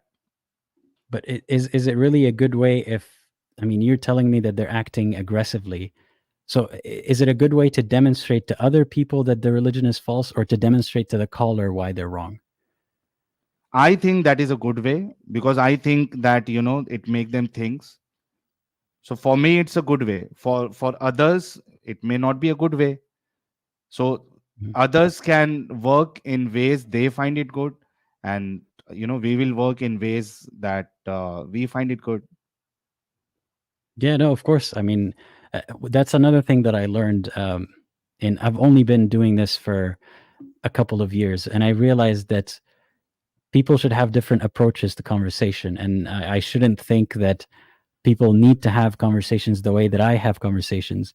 But I'm trying to think of why people behave the way that they do, like why your experience of callers is very different than my experience. You say that it has to do with them being from India or them speaking Hindi or Urdu. I don't think it's specifically the language or the region. I think it's also has to do with the climate, the political climate, and it has to do with how you're having conversations with them. So if you say things that are more antagonizing, that are, maybe it'll shock them more if they think of their sister or mother as a slave, but it's not going to achieve the goal that you claim you want to achieve, right? But Aladdin, as I said, we have seen the result, and the result is good. Maybe different for you.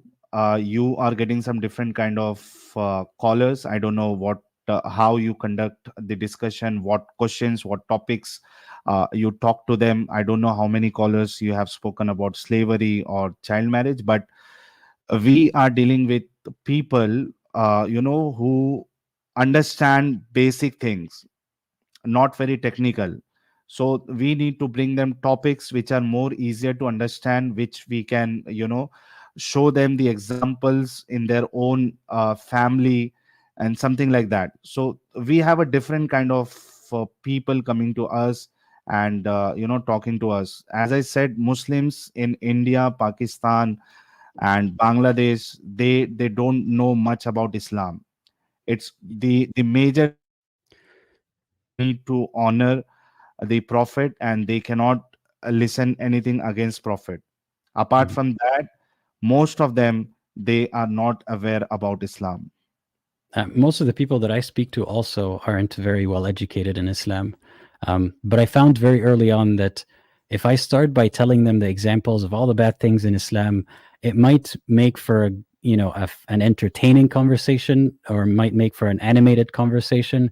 But at the end of the day, they don't change their mind anymore. They just get more aggressive. So what is your view? I mean, how you want to deal with that?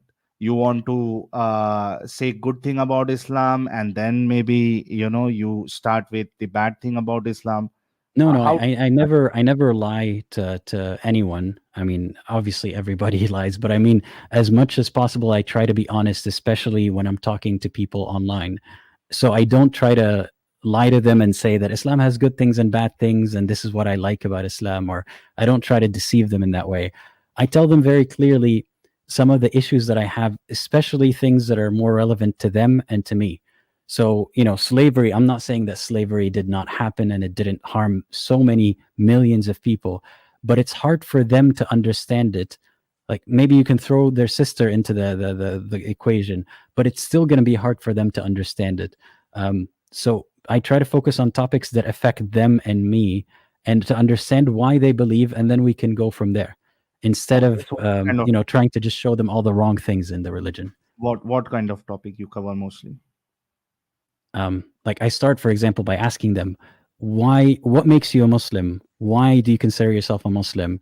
What do you find compelling about Islam? And then we can talk about those things. And I tell them very honestly, I don't agree with you. I don't believe these things. But in that way, at least they don't get, like, sometimes some of them still get angry, but most of them don't get really upset the same way that they would if I told them, what if I took your sister as a slave? Though it does happen sometimes that we get to that point in a conversation as a hypothetical, but usually they don't feel as emotionally charged about it. Hmm. Okay, so that is your approach, Apostate Aladdin, but we have a different approach. And, let me also tell you that every week when we do a stream, we have a topic about Islam. So it's not all the time, it's not about slavery or child marriage. We have covered so many topics, so many different topics, the test concept, free will, and, hidayat and gumrahi, guidance and misguidance. So every week we we select a topic and we talk on that.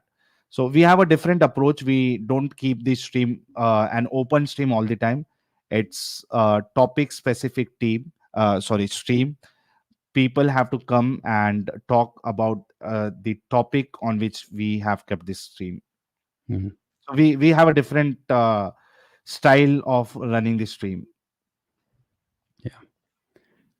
So something that really worries me, as you know, again, someone Oh, who's not familiar with the concept, is or the mozzarella climate. cheese. Yeah, Mozzarella cheese is telling Sahil get some collars for him, and then he's gonna know.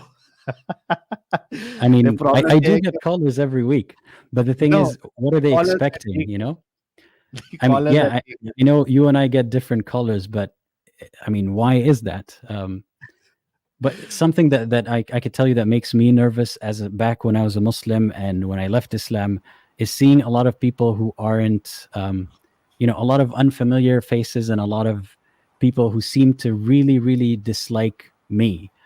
So that makes it a very hostile situation. So it's hard to have a good conversation with someone when they might come and see, you know, all the chats are telling them mean things and you know, pointing at them. So maybe that's part of it. No problem. So thanks a lot. Sanatan Sena ka Sipahi is telling Aladdin, read our last 1100 years history.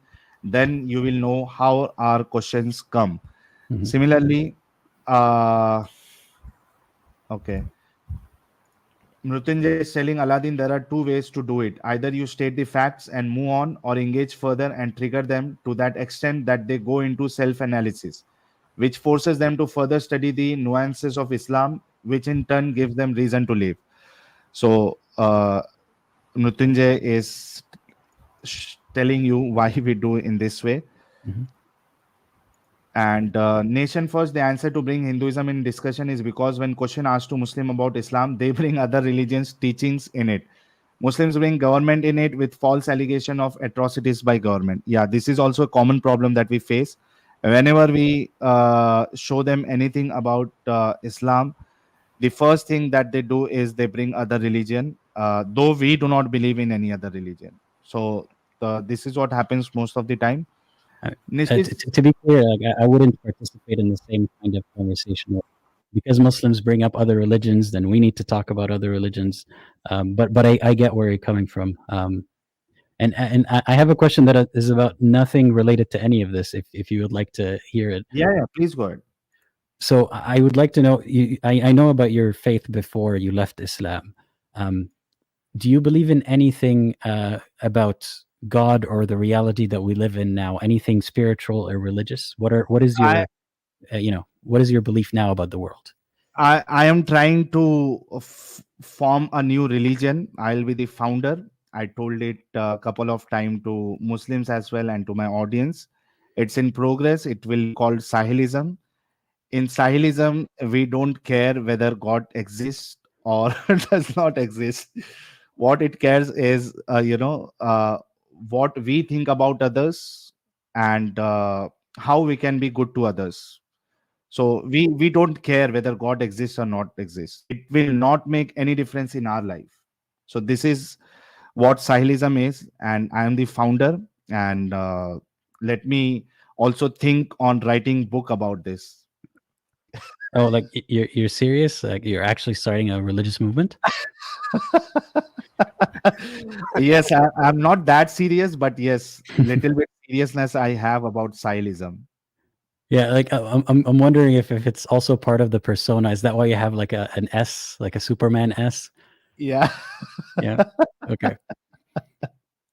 So And to be so honest, yeah. I don't care whether God exists or Mhm. God does not exist. I don't care. Okay. But I mean, aside from whether or not, so you don't care whether God exists or not. Again, this has nothing to do with anything we were talking about earlier. I'm asking you because I am also someone who has left Islam. I'm curious, what do you think? That's a question that I get all the time, and I'm sure you get it too. Hmm. What do you think is the purpose of existence, and how do you think we came to be? You get this kind of question? Yeah, I get it all the time. Do Muslims not ask you what you believe in and, Yes, how to explain the they world? ask me the same question, whether God exists or not. What is your belief? I tell them the same thing which I told to you. Sahil I भाई, इनका don't. सवाल थोड़ा अलग था, दूसरा सवाल अलग था। हाँ, इनका सवाल ये था कि इंसान को जिंदगी क्यों मिली है और इंसानियत वजूद में क्यों आई है, मतलब हमारे जीने होने का कारण क्या है? See, not necessary, Aladdin, that we should know answer about all the thing. We don't know why. If there is someone who purposely, created us, he had some, some expectation from us. We don't know. So something which we don't know and we cannot find. Why to यार दिमाग उस पे भेजा क्यों ज्यादा खपाने का, इसको हम लोग इंग्लिश में Why क्या to बोलेंगे? ponder over it? Why to ponder over नहीं, it? पॉन्डर तो एक अच्छा वर्ड है, ऐसा कि अपना दिमाग क्यों खराब करने का उसमें, how to tell that? Why to torture ourselves over it? Yeah, why to torture our brain in thinking something which we do not know and we cannot know? Yeah, it doesn't have to be a torturous process.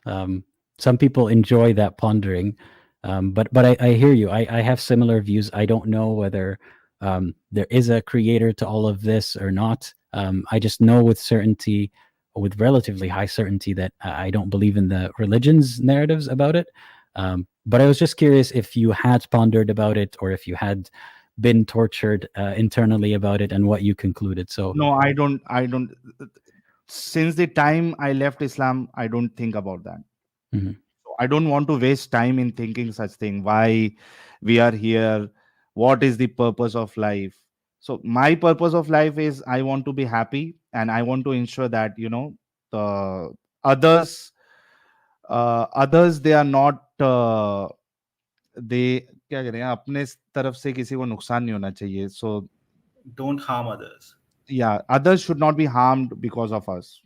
Mhm. So this is what I think. Yeah, that makes sense. So the Aladdin, it was nice talking to you, and Likewise. yeah, we want all the ex-Muslims to work like this, and our aim is same, that we want to educate Muslims about the real Islam. Thank you so much for being a part of that. Yeah, I mean, I would say my goal is not exactly that, but part of it is also to educate Muslims about what they believe and find out what they actually believe, if it matches with Islam or not, and how they can, how they can reflect on their beliefs. That's a bigger goal for me. We need to support all ex-Muslims. So everyone who has listened Apostate Aladdin, and those who can understand English, I would request everyone to subscribe to his channel. The channel link is already in the description, and I have also put the channel link in the pin comment. Request everyone to subscribe his channel. Thank you so much, Aladdin, Yeah, thank you for your time and for this joining with opportunity. us. Yeah. Yeah. Thank you so much. Have a great day. Thanks. Same to you. Bye-bye. Bye. Thanks for watching this chat. Let me know your thoughts on it in the comments below. How do you think the conversation went? Why do you think that discussion of Islam in India is so intertwined with politics and Hindu nationalism? And let me know whether you'd like to hear my thoughts about how this conversation went, because I have a few thoughts, but I'll save that for another video. Thank you so much to the members of the Discord server who gave me some background information on the topic and helped me with some of the translation. And thank you to all the YouTube members, patrons, and donors for your continued support. If you'd like to join the Discord server, or if you'd like to see me continue my work, consider becoming a supporter yourself through one of the links in the description below. And as always, think critically and think for yourself.